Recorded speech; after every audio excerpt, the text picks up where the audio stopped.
यहाँ तक आपने वीडियो देखा ना, तो ये पॉइंट पक्का घर लेके जाना। You need the skill and you need the will to succeed. तो फिर मैंने कायाकिंग गिव अप कर दिया। फिर पेरेंट्स के प्रेशर थे, 5 साल मैंने कायाकिंग किया, 4 नेशनल्स खेला है मैंने। एक बार खड़े हो जाओ यार, एक बार खड़े हो जाओ, फिर से एक बार खड़े हो जाओ और लड़ो। जब आप रेस दौड़ रहे होते हैं ना, लास्ट सेकंड तक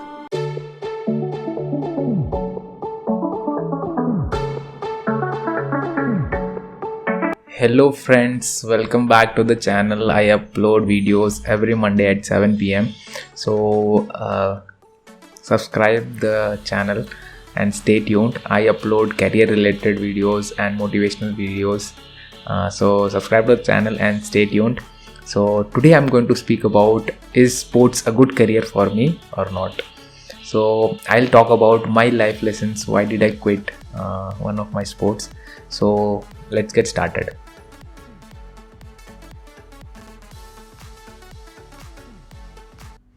So as you all can see, my name is Krishna Kayaking. The kayaking word itself is a sport.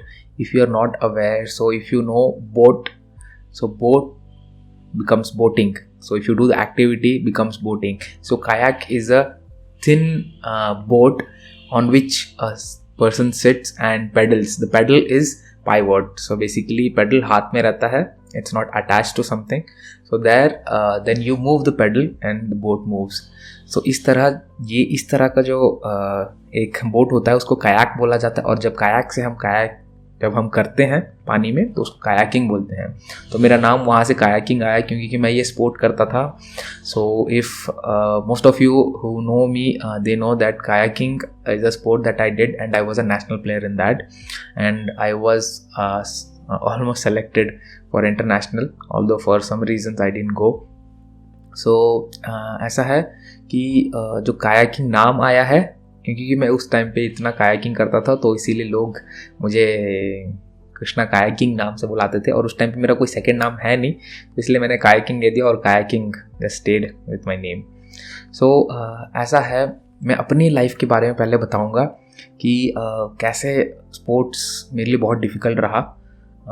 The whole journey, I played multiple sports, so you will get a lot of idea about what and all I did practice and then what eventually happened. So as a sportsman, since my father was in army and I am from a army background, so my inclination towards was too high. So ऐसा है कि मैंने cricket खेला है, मैंने football खेला है, and not just खेला है कि ऐसे ही टाइम पास कर रहे हैं, नहीं, मैंने क्रिकेट तो डिस्ट्रिक्ट लेवल पे खेला है। I was selected in the school team. So जो हाउस कैप्टन होते हैं क्रिकेट के, उसमें खेला है मैंने। फुटबॉल भी खेला है, बास्केटबॉल खेला है।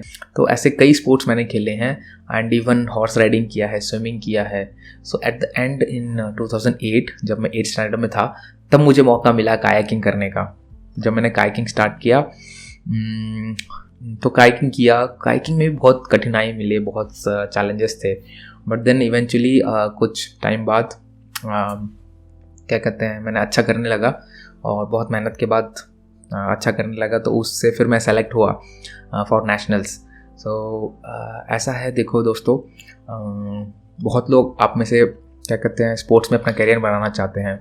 सो आप स्पोर्ट्स में करियर बनाने से पहले ये वीडियो ज़रूर देख लेना।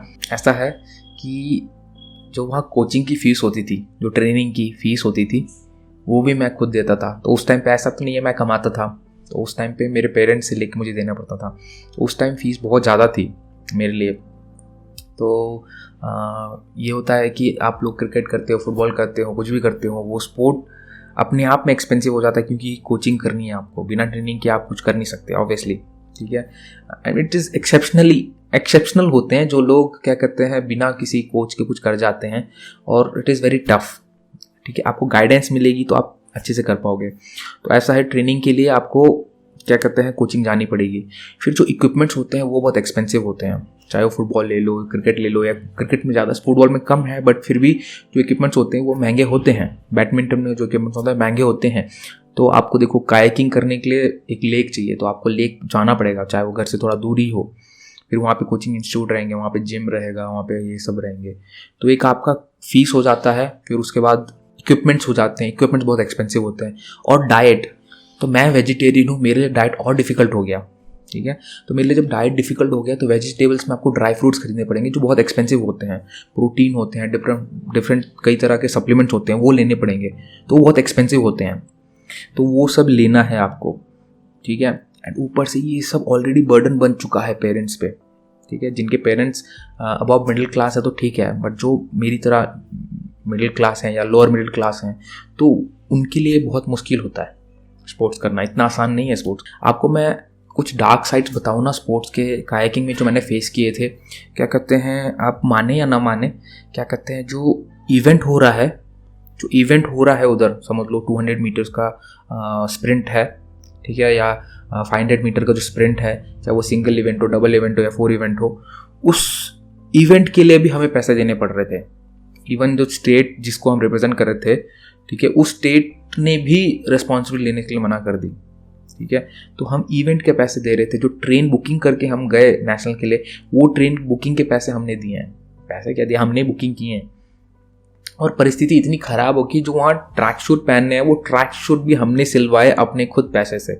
जो जर्सी पहन के आपको इवेंट करना है वो जर्सी भी खुद हमने अपने पैसे से किए, जो भी पार्टिसिपेंट्स थे सेलेक्ट हुए थे नेशनल के लिए। तो आप देख रहे हो मतलब कंडीशन कितनी ख़राब है, ठीक है। People might be seeing from other countries also, it is only with respect to India I am saying, ठीक है। ऐसी परिस्थिति होती है जब आप किसी ऐसे ट्रेनिंग सेंटर हैं जहाँ पे बहुत सारा पैसा आ रहा है कहीं से, तो बात अलग है, और जब पैसा नहीं आ रहा है तो आपको ये एक्सपेंस सब लेने पड़ते हैं, खुद लेने पड़ते हैं। तो ये कुछ डार्क साइड है जो आपको शायद कोई नहीं बताएगा। आप जब क्रिकेट खेलना स्टार्ट करते हैं आपको दिखता है विराट कोहली खेल रहा है वहाँ पे, रोहित सिंह खेल रहा है, सचिन तेंदुलकर इतना पॉपुलर है, आपको वो दिखता है। वो कितने हैं, किनके 2 या 4 लोग हैं, 140 करोड़ लोग क्रिकेट देख रहे हैं, उसमें से 3 लोग निकल के आए हैं जो इतने पॉपुलर बने हैं। तो आप वो भी सोचिए, ठीक है ना। आप बोलेंगे ये सर आपने ये क्या कहते हैं, सर या भैया आप बोलते हैं, ज़्यादातर लोग भैया के नाम से जानते हैं, तो भैया आप क्या कहते हैं, मोटिवेशनल चैनल खोल रखा है आपने और आप मोटिवेशन देना चाहते हैं, और आप क्या कर रहे हैं यहाँ पे, हमें तो डिमोटिवेट कर रहे हैं। देखिए यहाँ पे मेरा कोई मोटिव नहीं है कि आपको मोटिवेट करूँ या इंस्पायर करूँ, खाली हवा में बोलने से नहीं होती बातें, ठीक है। मैं आपको सच्चाई रखना चाहता हूँ आपके दिमाग में, आप सही डिसीजन ले पाए वो मैं चाहता हूँ, इसीलिए वे वीडियो बनाई है मैंने, ठीक है। फिर आप इतने सारे खर्चे होते हैं, इतने सारे खर्चे पेरेंट्स के सर पे आ जाते हैं, ठीक है। तो जो भी यहाँ सुनने आए हैं तो ये है कि स्पोर्ट्स तो करियर मत बनाओ, आगे देखिए, आगे मैं और थोड़ा डिटेल में बताऊंगा। ऐसे वीडियो यहीं पे ख़त्म करके चले मत जाइए, ठीक है। मैंने डिटेल में थोड़ा और रिसर्च किए हैं, ठीक है, और डिटेल में बताता हूँ मैं। तो पहली चीज़ थी मेरी लाइफ लेसन आपने सीखनी, मैंने क्यों क्विट किया कायाकिंग, इतनी सारी चीज़ें थे। और फिर सेकंड चीज़ आ जाती है, ठीक है, इंडिया में इट इज़ रियली डिफ़िकल्ट, बहुत मुश्किल है। आप कुछ क्रिकेट खेल रहे हैं या कुछ ऐसा स्पोर्ट खेल रहे हैं जो आपके पेरेंट्स समझते हैं तब तो ठीक है, बट आप कुछ ऐसा स्पोर्ट कर रहे हैं जो पेरेंट्स नहीं समझते, दोस्त नहीं समझते, कायाकिंग बोलो तो किसी को मालूम तक नहीं है, ठीक है। अभी मेरे दोस्तों में कायाकिंग क्या है पूछते हैं तो उनको पता है, नहीं तो वैसे कायाकिंग किसी को मालूम नहीं है कि कायाकिंग ऐसी स्पोर्ट होती भी है करके। तो that is the bad side of है ना एनी स्पोर्ट इन इंडिया। फिर ये जो साइकोलॉजिकल थॉट होता है, ठीक है, हमारे पेरेंट्स इतने ग्रो नहीं हुए हैं कि हमें सपोर्ट करें कि हाँ बच्चा कुछ करना चाहता है सपोर्ट करें, ठीक है। उनके लिए पढ़ाई बहुत ज़्यादा ज़रूरी हो जाती है। तो ये था सेकंड पॉइंट, मतलब बहुत मुश्किल है, इंडिया में मुश्किल है, मैं बताना चाहता हूँ आपको स्ट्रेट फॉरवर्ड। मेन एक और थर्ड पॉइंट है सोशल मीडिया। आजकल सोशल मीडिया बहुत मदद कर रहा है, क्या कहते हैं, जो अच्छे स्पोर्ट्समैन हैं उनको सोशल मीडिया के थ्रू प्रसिद्धि मिल रही है। देखिए मैं यह बताना चाहता हूँ, क्या कहते हैं, आप जब तक ओलंपियन भी बन जाते हैं ना तो भी फ़र्क नहीं पड़ता जब तक आप ओलंपिक में मेडल नहीं लाते हैं। नीरज चोपड़ा फेमस इसलिए हुए हैं कि वो ओलंपिक में मेडल लाए हैं, नहीं तो वैसे तो और कई 100 ओलंपियंस हैं, बट आपको कितने के नाम मालूम है? जिस स्पोर्ट में आप हैं उसका नाम मालूम होगा, उसके अलावा किसी का नाम मालूम नहीं होगा, ठीक है। आप ओलंपियन भी बन जाए ना तो भी लोग कोई नहीं जानता आपको। और ऐसा तो नहीं आप फेमस होने के लिए कर रहे हो, बट आपको कम से कम फंडिंग के लिए, स्पॉन्सरशिप के लिए, उसके लिए तो पैसे चाहिए, कम से कम इवेंट करने के लिए पैसे चाहिए आपको। और यहाँ इतना साइकोलॉजिकल गेम ऐसा है कि क्रिकेट कर रहे हैं तो ठीक है आप स्पोर्ट्स कर रहे हैं कुछ, बट और कोई भी स्पोर्ट है तो कोई मायने नहीं रखता, कोई मतलब इज्जत ही नहीं करता कि ऐसा कुछ स्पोर्ट है, क्या ही कर रहा है यार, तो ठीक है, ऐसी है दुनिया। ठीक है, आपको समझनी पड़ेगी। और सिमिलरली हमारे पेरेंट्स भी ऐसे ही साइकोलॉजिकल माइंडसेट से आए हैं। ठीक है, आज एक दिन में मैंने वीडियो डाली और सबका दिमाग चेंज कर दिया, ऐसा तो हो नहीं सकता, टाइम लगता है। तो अभी के जो जनरेशन पेरेंट्स आ रहे हैं वो लोग समझ रहे हैं कि हाँ, पैशन नाम की भी चीज़ होती है, बट हमारे जनरेशन के पेरेंट्स वो नहीं समझते हैं। ठीक है, उनके दिमाग में बस यही है कि बस पढ़ाई करो, पढ़ाई करके कुछ करो। और क्या कहते हैं, हमें ज़रूरत है कि लोग पहचानें कि हाँ, ये स्पोर्ट कर रहा है, कुछ कर रहा है ज़िंदगी में, तो वो एक्नॉलेजमेंट हमें चाहिए होती है। ठीक है, तभी वो मोटिवेशन आता है कि हम करते रहें इवन दो कुछ मिल रहा है नहीं मिल रहा है। वो डिटर्मिनेशन वाली क्वालिटी होती है ना, वो लानी पड़ेगी हमें, इतनी आसानी से नहीं आती है। और एक बहुत बहुत ज़्यादा ज़रूरी अभी जो मेन पार्ट है वीडियो का, ये एक्चुअल वीडियो है जो आपको देखना है। अगर आप अभी तक आए हैं तो यहाँ से जो लेसन है वो आप नोटबुक में लिख लीजिए, आप अपने नोट्स बना लीजिए, आप ये याद रख के चाहिए। ठीक है, ठीक है, मैंने अभी तक बहुत सारी नेगेटिव चीज़ बोली हैं, बट ये है कि चॉइस आपकी है। ठीक है, मैं सच्चाई रखना चाहता हूँ आपके सामने। मैं नहीं बोल रहा हूँ कि आप डॉक्टर बन जाइए या इंजीनियर बन जाइए, लाइफ सेटल है, नहीं। आपने देखा होगा कि मैं कैसे मैं खुद एक स्पोर्ट्समैन था, स्पोर्ट्स ही करना चाहता था। फिर मैंने डिफेंस भी ट्राई किया, बहुत कुछ चीज़ें ट्राई की, और स्पोर्ट्स में था करके ही मेरे को इंजीनियरिंग सीट मिली, सस्ती मिली, मीन्स गवर्नमेंट सीट मिल गई इंजीनियरिंग। तो उस हिसाब से स्पोर्ट्स कोटा मदद करता है। ठीक है, बट आप कोटा पाने के लिए स्पोर्ट्स ना करो।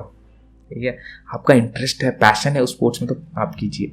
और देखिए, मैंने आपको राइट, सही और गलत रास्ता बताया है, तो चॉइस आपका है। ठीक है, choice will always be yours, but make sure you make a choice and be determined to that, be focused, take a stand always. ऐसा नहीं मैंने चॉइस कर दी अब तो क्या करूँ मैं, 1 साल बाद, ये बोल रहे हो आप। ये 1 साल आपने बर्बाद कर दिया, 1 साल शायद आपके परसेंटेज कम हो गए, आपने स्पोर्ट किया, फिर उसके बाद आप बोल रहे हो यार मैंने गलत डिसीजन ले ली। ठीक है, तो ऐसे डिसीजन नहीं आनी चाहिए कभी भी, दिमाग में ऐसे कभी ख्याल नहीं आने चाहिए। आपने डिसीजन लिया, मेहनत कीजिए।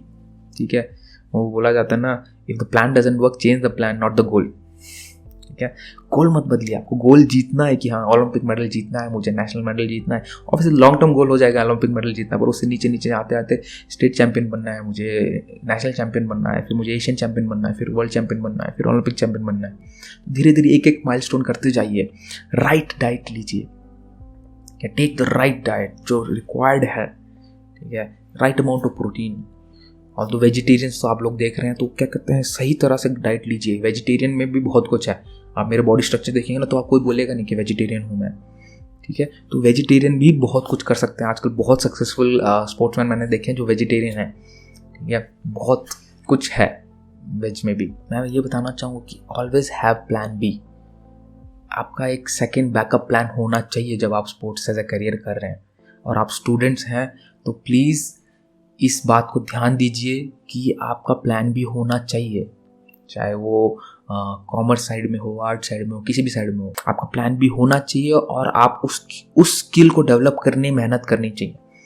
आप स्पोर्ट्स कर रहे हैं, स्पोर्ट्स में मेहनत कीजिए। ठीक है, नोट कभी नहीं रोक रहा, मैं खुद बोलूँगा कि आप बहुत मेहनत कीजिए, अपना गोल सेट कीजिए, प्लान बनाइए। ठीक है, टाइमिंग्स नोट कीजिए और वो कीजिए, बट प्लान बी पे भी काम कीजिए। ठीक है, अगर आप पढ़ाई में कौन सी फील्ड में आपको अच्छी लगती है, उस फील्ड का skill, learn computers, learn writing skills, learn video editing, photo editing, कुछ ना कुछ ऐसे सीखिए जो आपको कल को पैसा दिला पाए, एटलीस्ट अ लिविंग बना पाए। क्योंकि स्पोर्ट्स ऐसी चीज़ है, फिजिकल एक्टिविटी है। अगर आपके कोई भी बॉडी पार्ट में कुछ हो गया तो आप वो शायद फिजिकल एक्टिविटी ना कर पाएँ, और आपको जो दिमाग है वो आपको पैसे ला सकता है, एटलीस्ट लिविंग हो जाए। आपकी फैमिली कभी ये ना बोले कि हमने बोला था, आपको रिग्रेट ही नहीं होनी चाहिए। तो हर समय have plan be in your life. Plan A की तरफ बहुत फोकस होना चाहिए, एकदम डिटरमाइंड होना चाहिए। प्लान पूरा आपका प्लान ए की तरफ होना चाहिए, और वो करने के लिए आप बहुत मेहनत करनी चाहिए। बट प्लान बी पे काम करते रहना चाहिए, पीछे पीछे काम करते रहना, काम करते रहना। किसको पता वो प्लान भी आपको रंग लाए। और एक बहुत, अगर आप इस लास्ट पॉइंट तक पहुंच गए ना, यहाँ तक आपने वीडियो देखा ना, तो ये पॉइंट पक्का घर लेके जाना। मैंने बहुत बहुत बहुत टाइम बाद सीखा मैंने ये पॉइंट। जो स्पोर्ट्स होता है ना, स्पोर्ट्स एक फिजिकल एक्टिविटी नहीं है, ये मेंटल एक्टिविटी ज़्यादा है। It is a more of a psychological effort more than just a physical effort. Psychological effort ऐसा होता है ना कि अगर आप मैराथन दौड़ रहे हैं 10 किलोमीटर का या 15 किलोमीटर का मैराथन दौड़ रहे हैं, 8 किलोमीटर पे आके आपकी बॉडी गिव अप कर देगी। बोल रहा हूँ मैं, अगर आपने बहुत तैयारी की है, फिर प्रैक्टिस लॉट, बहुत तैयारी की है, तभी 8 किलोमीटर पे आके आपकी बॉडी हार मान जाएगी। वो जो आपका दिमाग है ना, वो बोलेगा, आपका बिलीफ सिस्टम है ना, वो बोलेगा यार 2 ही किलोमीटर चल मारते हैं, आगे बढ़ते हैं, चल मार देते हैं एकदम। ठीक है, वो बात है, वो बात आनी चाहिए। ठीक है, मोहम्मद अली के बारे में आप लोगों ने सुना होगा। तो मोहम्मद अली सेज, क्या कहते हैं, you need the skill and you need the will, you need the skill and you need the will to succeed, but the second one is much more important. क्योंकि मोहम्मद अली के पास बहुत स्किल थे लड़ने के लिए, चैंपियन बॉक्सर, नॉकआउट, ठीक है, हर बार knockout, मतलब हर बार ओपोनेंट को नॉकआउट किया है, कभी हारा नहीं, चैंपियन बॉक्सर। और वो बोलता है कि what champion am I, I was fallen, I was beaten down, I was lying down looking at the floor, नीचे गिरा हुआ था, ओपोनेंट ने मार गिराया मुझे, क्या स्किल यार मेरे पास, वो मेरा विल था, वो मेरा अंदर की आवाज थी जिसने बोला एक बार खड़े हो जाओ यार, एक बार खड़े हो जाओ, फिर से एक बार खड़े हो जाओ और लड़ो। तो you need the skill, you need the will, the second one is much more important. क्योंकि आपकी विल होनी चाहिए। जब आप रेस दौड़ रहे होते हैं ना, लास्ट सेकेंड तक आप में वो जोश होना चाहिए, लास्ट सेकेंड तक आप उसी एफर्ट में दौड़ने चाहिए। एथलेटिक्स हो, कायाकिंग हो या किसी भी स्पोर्ट में हो, ठीक है, आप लास्ट सेकेंड तक अपना बेस्ट देंगे तो आप चैंपियन बनेंगे, नहीं तो मुश्किल है। ठीक है, आई होप दोस्तों आपको ये बहुत अच्छा लगा होगा। तो इसी तरह मैंने करते करते, जब मैंने देखा इतने सारे स्ट्रगल थे, तो फिर मैंने कायाकिंग गिव अप कर दिया। फिर पेरेंट्स के प्रेशर थे, फिर उसके बाद मैंने अपनी इंजीनियरिंग की और अभी मैं सॉफ्टवेयर इंजीनियर हूँ। तो मैं आपको सबको बताना चाहता हूँ कि 5 साल मैंने कायाकिंग किया, 4 नेशनल्स खेला है मैंने, 2 बार नेशनल चैम्पियन रहा हूँ। सब जूनियर में मैंने बहुत अच्छा किया है। सो इसीलिए उस एक्सपीरियंस से मैं बोल रहा हूँ। वो सब होते हुए भी मुझे बहुत कठिनाई देखनी पड़ी, तो मेरा स्पोर्ट्स करियर वहाँ स्टॉप हो गया। और आज जो मैं हूँ, खुश हूँ, ऐसा नहीं है कि मैं बहुत दुखी हूँ, बट ये एक्सपीरियंस मैं शेयर करना चाहता हूँ कि आप लोग इससे कुछ सीखें और जानें, और आप अपना अच्छा डिसीजन ले, take a wise decision after listening to this experience. Okay, see you next Monday at 7 PM. All the best and do well. Keep rocking. Make your parents proud. Make your friends proud. Make your relatives proud. Bye bye.